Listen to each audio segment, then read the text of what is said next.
வணக்கம். ஜூலை மாதம் 5ஆம் தேதி குரு பயிற்சி ஆகிறாரு. இரவு 11:02 மணிக்கு குரு பயிற்சி ஆகிறாரு. இந்த குரு பயிற்சி யாராருக்கு நல்லா இருக்கும் அப்படின்னா, மேஷராசிக்காரர், சிம்மராசி, தனுசு, துலாம், கும்பம், இந்த 5 ராசிக்காரர்களுக்கு நல்ல இடத்துல இருக்கார். அப்போ பொதுவாக குரு சொல்லக்கூடியவர் 2ஆம் இடம், 5ஆம் இடம், 7ஆம் இடம், 9ஆம் இடம், 11ஆம் இடம், இந்த இடத்துல வரக்கூடியது குரு பலன் உண்டு. இப்போ குரு பலன் உண்டு அப்படின்னு சொல்லும்போது,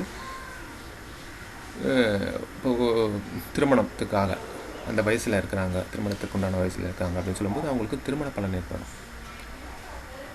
அதாவது கல்வி முடிச்சுட்டு உயர்கல்விக்காக முயற்சி செஞ்சுட்டு இருக்காங்க அப்படின்னு சொல்லும்போது அவங்களுக்கு அதுக்குண்டான உயர்கல்விக்குண்டான பிராப்திகள் அவர் ஜாதகத்தில், சுய ஜாதகத்தில் இருந்தால் அந்த காலகட்டங்கள் ஏற்படக்கூடிய அமைப்புகள் ஏற்படும். அப்போ இந்த ராசிக்காரர்களுக்கு நல்ல பலன் உண்டு. பொதுவாக குரு தனக்காரகன், தனக்காரகன் சொல்லக்கூடியது நல்ல இடத்துல இருந்தால் தனப்பிராப்திகள் ஏற்படும். அப்போ உத்தியோகம் பார்த்துட்டு இருந்திருக்கார் அப்படின்னு சொல்லும்போது பார்த்திங்கன்னா அவங்களுக்கு ப்ரமோஷன் ஏற்படுத்தக்கூடிய காலகட்டம், ப்ரமோஷன் ஏற்படலாம். இல்லை சுய தொழில் பண்ணிட்டு இருந்தார்னா அதுக்கு அந்த தொழிலினால் லாபத்தை ஈட்டக்கூடிய பக்குவங்கள் ஏற்படும், ஆதாய பலன்கள் உண்டு. இது மாதிரியெல்லாம் தனக்காரகன் சொல்லக்கூடிய குரு நல்ல சாதகமான இருக்கிறார் அப்படி சொல்லும்போது, அப்போ குரு நல்லா இருந்தால் தான் அந்த காலகட்டம் கையில் 4 காசு வரக்கூடிய அமைப்புகள் இருக்கும். இப்போ குரு நல்லா இருக்கணும். பொதுவாக இதுவும் ஜன்ம ஜாதகத்துலேயும் நல்லா இருந்தால் இன்னும் நல்ல சிறப்பு. அந்த கோச்சாரம் என்பது இந்த 1 வருஷ காலகட்டங்கள் எப்படி இருக்கும், கையில் பைசா நடமாட்டம் இருக்குமா இருக்காதா பற்றி இந்த குரு பயிற்சியை எல்லாம் சிறப்பாக நல்லா இருக்கணும். இருந்தால் தான் அந்த காலகட்டம். அப்போ எல்லா வருஷமும் நல்லா இருக்கும்னு சொல்லவும் முடியாது இல்லைங்களா. அப்போ பார்த்திங்கன்னா இந்த ஜன்மஜாதகத்தில் குரு நல்லா இருந்துட்டார்னா அப்போ அந்த காலகட்டம் சிறப்பான பலன். குரு தனஸ்தானத்தை பார்த்தாலோ, லாபஸ்தானத்தை பார்த்தாலோ, இல்லை தொழில் ஸ்தானத்தை பார்த்தாலோ ஜன்மஜாதகத்தில் பிறக்கும் பொழுது அது மாதிரி இருக்கும்போது இருந்தால் இப்போ வாழ்க்கையில் சிறப்பான பலன்கள் சொல்லக்கூடியது இருக்கும். சரிங்களா. அப்போ இது மாதிரி பலன். அப்போ இந்த குரு நல்லா இல்லாதவங்க, ரிஷபம் எடுத்து ரிஷபம், மிதுனம், அப்புறம் பார்த்திங்கன்னா சிம்மத்துக்கு ஜென்மகுரு.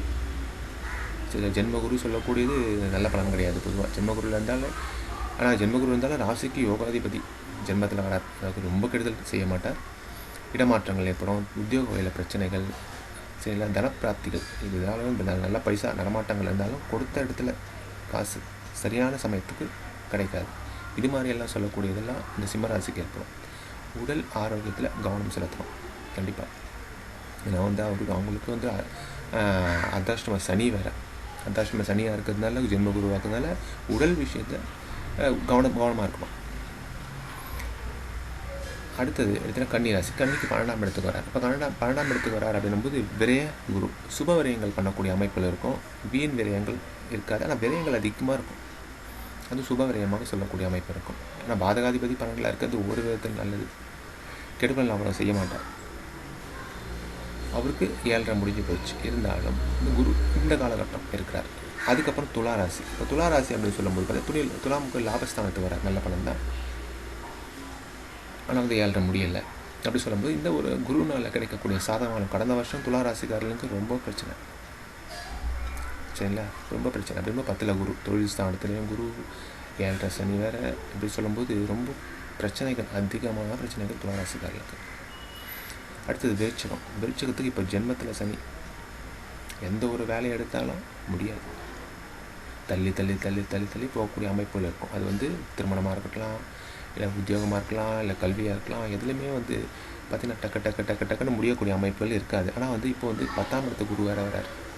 கையில் காசு 4 காசு வரும், ஆனால் தொழில் நிரந்தரமற்ற தொழிலாக இருக்காது. தொழில் மாற்றலாமா, இல்லை விட்டுடலாமா, இல்லை வேறு வேலை பார்க்கலாமா அப்படின்னு சொல்லக்கூடிய எண்ணங்கள் எல்லாம் அதிகமாக இருக்கும். தனுசு 7.5 சனி, 7.5 சனியில் இருக்கார். ஆரம்பம் விரயங்கள் அதிகமாக இருக்கும், ஆனால் பரவாயில்ல, குரு சாதகத்தன்மை கொடுப்பார். என்ன இதான் சமாளிச்சுக்கலாம், ஒரு தெம்பு இருக்கும்.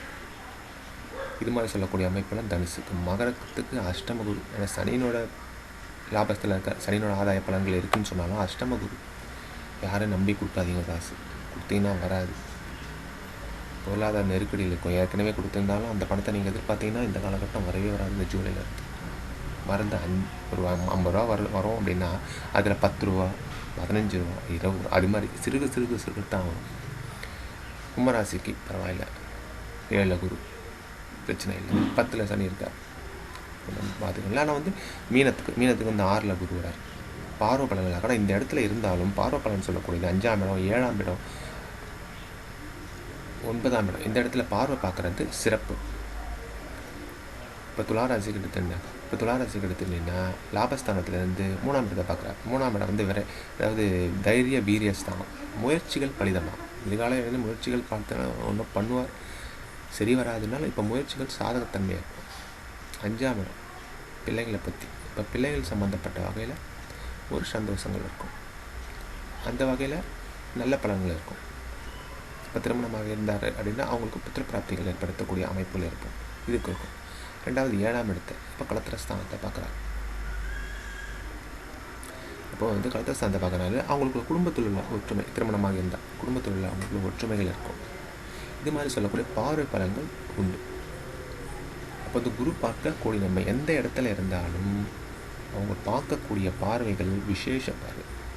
5ஆம் இட பார்வை, 7ஆம் இட பார்வை, 9ஆம் இட பார்வை, இந்த பார்வைகள் சிறப்பான பலன்கள் இருக்கும். இப்போ வந்து பரிகாரம் எடுத்திங்கன்னா இப்போ வந்து மேஷம், அதுக்கு கடகம், துலாம், தனுசு, கும்பம் இவங்களுக்கு நல்ல பலன் இருக்கும், பிரச்சனை இல்லை. இருந்தாலும் ஜனன ஜாதகத்தில் குரு இன்னும் நல்ல பலன் பெற்றிருந்தா, நல்ல ஆதிபத்தியம் பெற்றிருந்தா இன்னும் இந்த பலன்கள் சிறப்பாக இருக்கும். இல்லை கெட்டு போயிருந்தால் மத்தியமாக இருக்கும், சரிங்களா?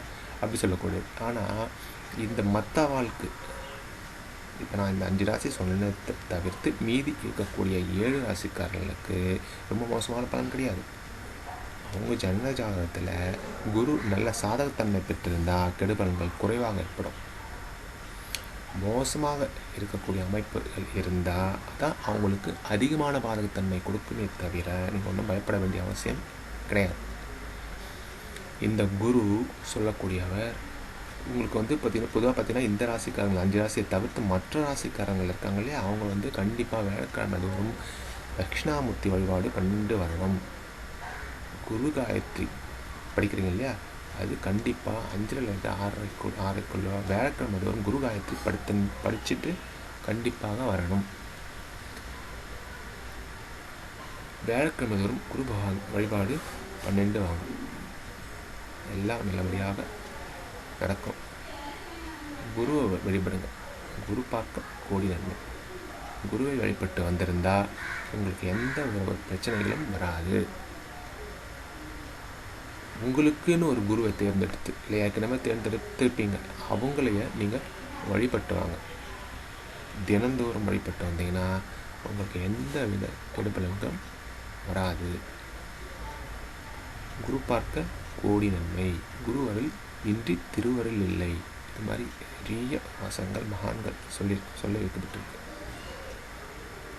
இப்போ நேராக இறைவனை நீங்கள் பார்க்கணும் அப்படின்னு சொன்னாலும் குரு மூலியமாக தான் போக முடியுமே தவிர ஸ்ட்ரெயிட்டாக போகிறதுக்கு கொஞ்சம் கஷ்டங்கள் ஏற்படும். குரு எங்கெங்கே எந்தெந்த சமயத்தில் உனக்கு எப்படி தருவார் அப்படின்னு அவருக்கு தெரியும்.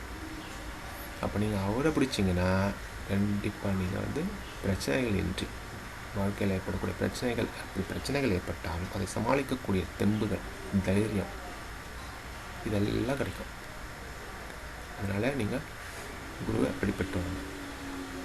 ஏற்கனவே நீங்கள் குருவை எடுத்துருந்தீங்கன்னா, ஒரு குருவாக எடுத்துருந்தீங்கன்னா, எத்தனையோ மகான்கள் இருக்காங்க, அவங்களையும் குருவாக எடுத்திங்கன்னா அதை நீங்கள் டெய்லி அவரை வழிபட்டுட்டு வாங்க, சிறப்பான பலன்கள் ஏற்படும். நன்றி, வணக்கம்.